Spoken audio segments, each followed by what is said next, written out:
Kalau orang beriman, pasti dia orang baik. Nah sekarang cek, sudah baik belum? Orang beriman tuh kalau benar imannya, waktunya akan banyak karena diberikan keberkahan oleh Allah. Kalau sudah benar mendapatkan ini, perhatikan, catat kalimat ini baik-baik ya. Apapun yang Anda mintakan dalam kehidupan, sepandang Anda sudah beriman benar, itu dikabulkan oleh Allah. Yang ada dalam hati itu bagaimana mengelola titipan ini supaya tidak berat ketika berpulang. Jadi kalau ingin cepat mencapai sesuatu dengan mudah, shortcutnya gampang.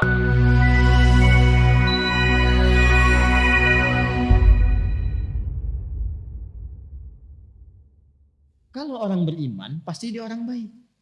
Nah sekarang cek, sudah baik belum? Jangan tunjuk orang. Kalau satu menunjuk begini, 4 itu kembali ke kita. Tunjuk diri kita masing-masing dulu. Ya, kembalikan pada diri kita. Nah biasanya kalau sudah baik, nanti kebaikannya akan menular. Apalagi kebaikan di keluarga. Kalau ayah baik dapat rezeki, nanti anak dapat bagiannya. Sebaliknya anak disiapkan baik, ayah bisa dapat bagian dari rezeki anaknya. Itu ada dasarnya di Quran surah ke-17 Al-Isra. Tulis saja dulu. Ayat 31. Dan Quran surah ke-6 ayat 151. Alhamdulillah. Quran surah 17 ayat 31. Sudah? Wala taqtulu auladakum khasyata imlaq, ada? Baik, itu Quran surah 17 Al-Isra ayat 31. Nanti kebalikannya Quran surah ke-6 ayat 151. Sudah? Nah, catat aja dulu. Catat dulu ya. Nanti ada ayat dalam Al-Quran memberikan kesan begini, petunjuknya. Nahnu narzuqukum wa iyyahum dan nahnu narzuquhum wa iyyakum. Ada rizki yang Allah titipkan lewat orang tua, nanti nyambung ke anak. Ayah bekerja, anak dapat bagiannya. Nanti kalau ayah mendapatkan pekerjaan itu dengan cara yang baik, kebaikannya nular ke anak. Dan gak sampai di anak, kadang sampai ke cucu, ke cicit. Pernah dengar Al-Imam Asy-Syafi'i, bintang ulama di zamannya, gurunya Imam Ahmad bin Hanbal, muridnya Imam Malik rahimahullahu ta'ala, Imam Asy-Syafi'i. Ya, dikenal luas luar biasa. Kitabnya Masya Allah, sampai sekarang mazhabnya menyebar. Ketaatannya sangat luar biasa. Kan nama aslinya bukan Syafi'i, nama aslinya Muhammad bin Idris, bapaknya Idris. Asy-Syafi'i itu kakek ke atasnya. Kakeknya orang soleh, orang taat, alim. Hartanya didapatkan baik, rizkinya bagus. Berdoa minta kemuliaan pada Allah. Yang jadi siapa? Cucunya. Generasi kemudiannya. Jadi orang tua yang bekerja sekarang dengan cara yang baik, rizki yang baik, dan dia berdoa, ya Allah, jadikan di antara anak saya ada anak yang ahli Quran, ahli hadis, anak yang saleh. Wasilah doa itu yang mungkin mengantarkan, boleh jadi di anaknya, boleh jadi cucunya. Yang berdoa mungkin gak hafal Quran, tapi wasilah doa dan harta yang halal itu yang sampai pada anak, itu yang menjadikan anak sukses. Disekolahkan di tempat yang baik, lahir nanti cucu. Cucu ini yang ternyata pecinta Quran. Dan cucu itu menjadi ahli Quran. Boleh jadi bukan karena ikhtiarnya saja. Mungkin 30%, 70%-nya doa kakeknya. Jadi gak ada yang sia-sia dalam amalan. Sebaliknya, keburukan yang dikerjakan oleh orang tua, sepanjang masih ada anak yang diasuh, itu hati-hati. Anak bisa mendapatkan bagian buruknya. Walaupun di akhirat hisabnya masing-masing, di dunia dampaknya sampai. Ya, makanya saya itu sering katakan, tolong para ayah, para ibu, bertutur yang baik. Berperilaku yang baik. Kalau ingin berbuat yang tidak baik, atau terfikir atau digoda oleh orang lain, diajak berbuat yang tidak baik, tolong ingat dulu anak-anaknya. Karena kalau orang tuanya terkena keburukan, anaknya itu yang kadang kena dampaknya. Bapaknya yang korupsi, anaknya yang dibully. Betapa banyak anak-anak sekarang malu, takut untuk sekolah. Karena ketika dia berangkat sudah disebutkan anak koruptor ya, anak koruptor ya. Kamu anak pembunuh ya, kamu anak perampok ya. Makanya berpikir dulu kalau ingin berbuat maksiat. Pikir dulu keluarga. Makanya ibu ingatkan bu kalau ayahnya itu berangkat. WA tuh, jangan cuma pasang status terus. Ingatkan. Pak ingat ya anak-anak ya Pak ya. Insya Allah kami bisa tahan lapar. Tapi kami nggak bisa tahan panasnya neraka Pak. Ya memang hari ini panas banget Maya, apalagi di neraka. Bisikin. Bisikin. Anak-anak kita tuh di TK udah dilatih tuh. Untuk membisikkan ke orang tuanya. Ya. bisikin kebaikan-kebaikan. Insya Allah kalau terus diingatkan tuh terjaga. Ada dulu orang-orang soleh begitu. Jadi kalau setiap suaminya kerja, istrinya membisikkan. Seperti tadi, terjaga dia. Dan potensi maksiat itu tinggi. Apapun itu bisa terjadi. Karena setannya kan terus menggoda. Jelas? Nah, ulaika lahumul amnu wa hum muhtadun. Kalau kita benar, maka ketenangan diberikan kepada jiwa, dibimbing setelah itu. Kalau sudah benar mendapatkan ini, perhatikan, catat kalimat ini baik-baik ya. Apapun yang Anda mintakan dalam kehidupan, sepandang Anda sudah beriman benar, itu dikabulkan oleh Allah. Sepanjang ada maslahat di dalamnya. Minta apa saja, minta kedudukan dikasih. Dan tidak nanggung, kadang-kadang tinggi betul. Ya kenapa? Karena Anda punya maslahat di situ. Sudah pandai mengatur. Termasuk harta. Tapi kalau belum sampai ke tingkat itu, disesuaikan nanti. La yukallifullahu nafsan illa. Jangan sampai jadi beban.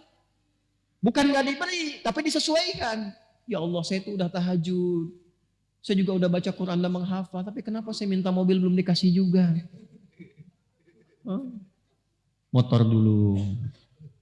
Motor aja belum bisa kamu kelola dengan baik. Nanti kalau sudah jadi mobil, datang mobil, sifat bisa berubah. Udah gak bisa buka pintu mobil. Halo? Ya waktu naik angkot kan sodakoh. Begitu sudah punya mobil agak bagusan dikit gak bisa buka pintu kan sebelum dibukain. Ya? Ini baru punya motor udah keliling-keliling komplek kan? Assalamualaikum, ayo Pak ke masjid. Padahal cuma pengen ngasih tahu nih motor saya. Gitu. Hati-hati. Belum dilantik udah nyebar kartu nama. Lihat, taunya beda. Salah tulis gitu ya.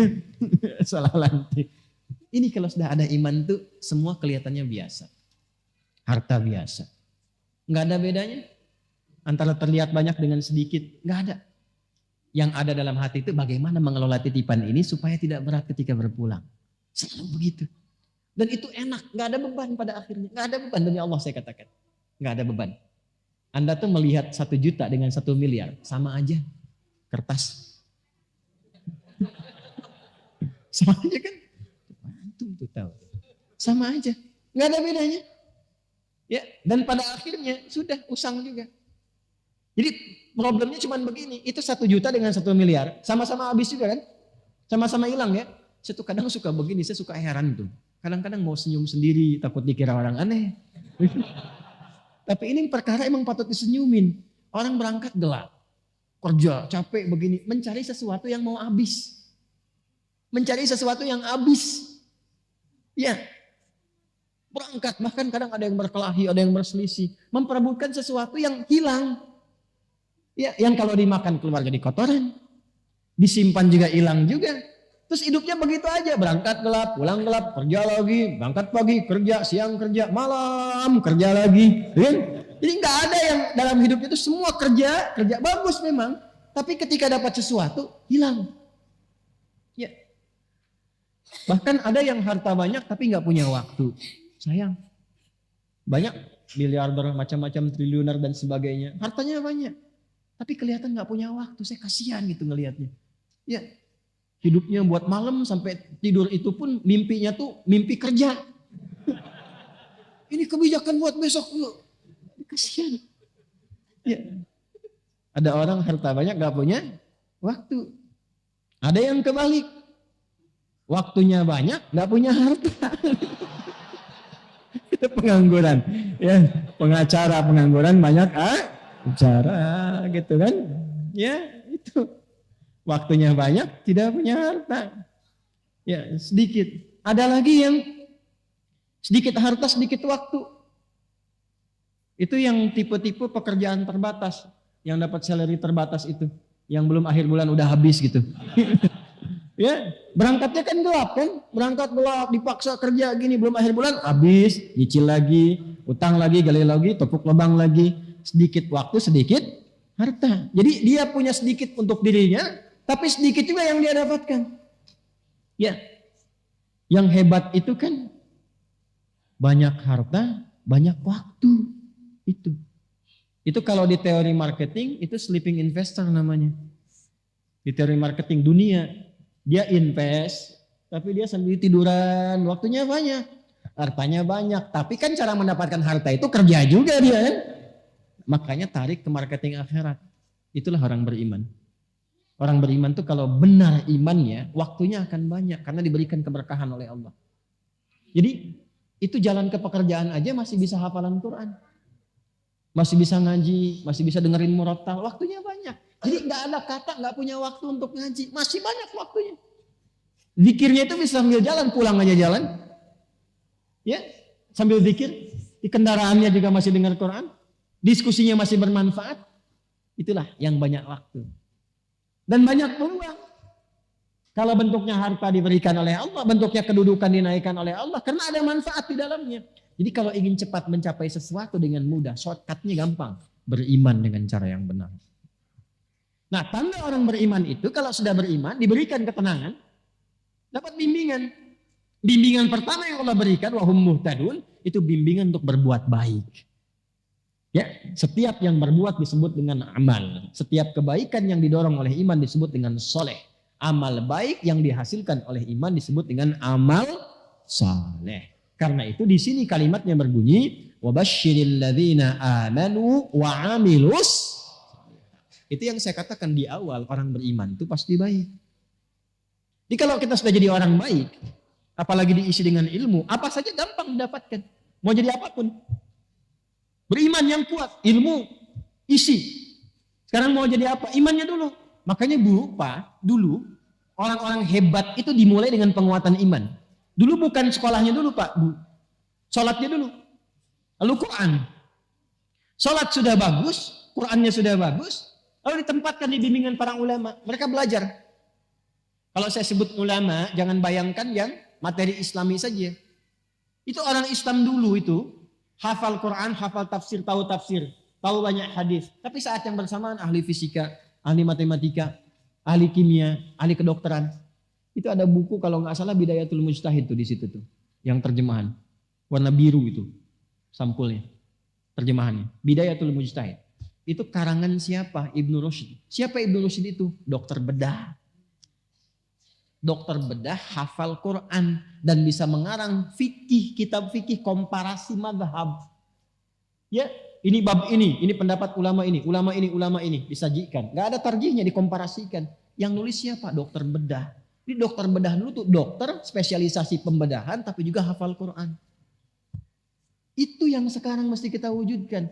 Dan akhirnya apa? Muncul khazanah keilmuan, muncul peradaban. Saya mengharapkan besok ada pilot ahli Quran, arsitek hafal Quran, polisi, tentara, pejabat ahli Quran. Kalau sudah begitu pasti baik. Pasti baik. Ada yang datang ke dokter berobat. Bapak kenapa? Saya kepalanya kok kayak vertigo gitu. Yang dirasakan apa? Kayak bolak-balik, kayak gempa begini. Kapan terjadinya? Itu kalau tetangga saya tuh dia pakai mobil baru, saya vertigo. Dia pakai baju baru, saya pusing. Ya. Nah, udah, karena dokternya ahli Quran, nggak akan dikasih obat kimiawi, nggak akan dikasih obat herbal. Ini Pak resepnya, Quran surat sekian ayat sekian. Ulang. Oh, ini di mana apoteknya? Di masjid. Ada begitu, lebih cepat gitu. Kan sekarang matanya pada sehat, tapi mata hatinya sakit. Dia bisa bedakan tuh sendal bagus, sendal jelek. Tapi pulang dia pakai sendal orang. Jangan terjadi di sini, ya. Karena kita ngaji. Paham? Nah ini, jadi kalau sudah begini, wabasyiril ladzina amanu wa amilus shalihat. Itu yang harus kita tanamkan pada jiwa, jadi orang baik. Tapi kebaikannya diisi oleh iman. Nanti kalau sudah konsisten, Allah akan tambahkan nikmatnya. Dan gak usah repot-repot. Mau masuk ke kampus bagus, nanti Allah tunjukkan. Mau dapat jabatan promosi, nggak usah pakai rumus-rumus yang maksiat, nyogok ini itu macam. Nanti ditunjukkan sendiri. Tiba-tiba datang orang baik, tiba-tiba datang komandan baik, dikasih referensi, tiba-tiba pimpinan mengarahkan. Bisa terjadi. Allah itu kalau sudah menetapkan seorang hamba baik, ditemukannya dengan yang baik lagi. Baik dengan baik terus. Dan menebarkan aura kemuliaan. Dan bisa menerima di posisi apa Allah tempatkan. Jadi cara berpikirnya begini. Allah kasih ini berarti yang diinginkan ini. Alhamdulillah ditempatkan di sini berarti harus ada kebaikan di tempat ini. Kalau dia sudah khatam nanti dipindahkan. Begitu cara berpikirnya. Jadi nggak sibuk nyari ini nyari itu, capek sendiri. Ya pulang ke rumah juga yang di rumah gak dapat kebagian berkahnya. Ya, berkah waktu, berkah kasih sayang, berkah perhatian, berkah macam-macam. Jelas? Baik. Nanti kalau sudah seperti itu, pulang ke akhiratnya pun mendapatkan penerimaan terbaik. Ya, dari hasil amal soleh yang dihasilkan lewat imannya. Penerimaan itulah yang menghasilkan jannah. Ya, dan dia berhak mendapatkan itu. Haknya itu yang menggunakan kata anna dan lahum yang kemarin saya bahas. Wabasyiril ladzina amanu wa amilus salihati anna lahum jannatin tajri min tahtihal anhar.